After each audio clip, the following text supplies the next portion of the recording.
Imagine a place where churches are not built, they are carved downward into solid rock. No cranes, no concrete, just faith, stone and centuries of devotion. Welcome to Lalibela. This is Ethiopia through foreign eyes, where we explore the soul of Ethiopia through stories that captive the world. Today, we uncover one of Africa's greatest architectural and spiritual marvels, Lalibela. High in the Ethiopian highlands lies a town that defies imagination. In the 12th century, King Lalibela set out to create a new Jerusalem, a sacred city carved entirely from living oak. The result, 11 monolithic churches, each sculpted from a single block of stone.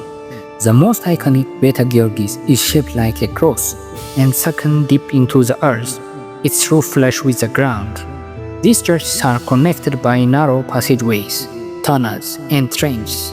Walking through them feels like stepping into a spiritual maze, where everyone whispers centuries of prayers. Lalibela is not just a monument, it's alive. During Ethiopia's Christmas Ganna, thousands gather here in white robes, chanting hymns that echo through the stone corridor. To Ethiopians, Lalibela is a symbol of resilience, creativity, and divine inspiration. To the world, it's a reminder that Africa's story is deep, sacred, and astonishing.